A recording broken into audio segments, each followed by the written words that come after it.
ಸರಿ, ಇವತ್ತು ನಕ್ಸಲರು ಶರಣಾಗ್ತಾ ಇದ್ದಾರೆ ಸರ್, ಏನ್ ಮಾತುಕತೆ ಆಗಿದೆ ಅಂತ, ಅವ್ರಿಗೆ ಏನ್ ಅನುಕೂಲ, ಏನು ವ್ಯವಸ್ಥೆ ಕಲ್ಪಿಸಬೇಕು, ಏನೆಲ್ಲ ಈಗ ಅವರು ಸರೆಂಡರ್ ಆಗ್ತಾ ಇದ್ದಾರೆ ಅನ್ನೋದು ಅಷ್ಟೇ ನಾನು ಹೇಳಬಲ್ಲೆ. ಮಿಕ್ಕಿದ್ದೆಲ್ಲ ವಿಚಾರಗಳನ್ನ ಈಗ ಸದ್ಯದಲ್ಲಿ ಯಾವುದನ್ನು ಹೇಳಕ್ಕಾಗೋದಿಲ್ಲ.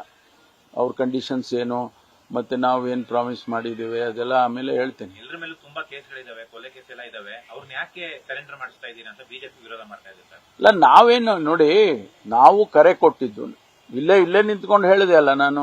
ವಿಕ್ರಮ್ ಗೌಡನ ಇದು ಆದಾಗ ಅವರ ಸಾವಾದಂತ ಸಂದರ್ಭದಲ್ಲಿ ನಾನು ಇಲ್ಲೇ ನಿಂತ್ಕೊಂಡು ಹೇಳಿದೆ, ನೋಡಿ ನೀವೆಲ್ಲ ಸರೆಂಡರ್ ಆಗಿ ಯಾಕೆ ಈ ದಾರಿ ಹಿಡಿದಿದ್ದೀರಾ ಜೀವನದಲ್ಲಿ, ದಯಮಾಡಿ ನೀವೆಲ್ಲ ಬನ್ನಿ ಅಂತ ಹೇಳಿ ನಾನು ಆಹ್ವಾನ ಕೊಟ್ಟಿದ್ದೆ ಅವರಿಗೆ. ಅದೇ ರೀತಿ ನಮ್ಮ ಇಲಾಖೆಯಿಂದ ANFನವರು ಕೆಲಸ ಮಾಡಿದ್ದಾರೆ. ಹಿರಿಯ ಅಧಿಕಾರಿಗಳು, ಕಿರಿಯ ಅಧಿಕಾರಿಗಳು ಎಲ್ಲರೂ ಕೂಡ ಯಾಕಪ್ಪ ನೀವು ಅಲ್ಲಿ ಕಾಡಲ್ಲಿ ಇದ್ಕೊಂಡು ಈ ರೀತಿ ಜೀವನ ನಡೆಸ್ತಾ ಇದ್ದೀರಾ, ಬಂದ್ಬಿಡಿ, ನೀವು ಸಮಾಜದ ಮುಖ್ಯವಾಹಿನಿಯಲ್ಲಿ ಇರಿ ನೀವು ಅಂತ ಹೇಳಿ ಕರೆದಿದ್ದಾರೆ.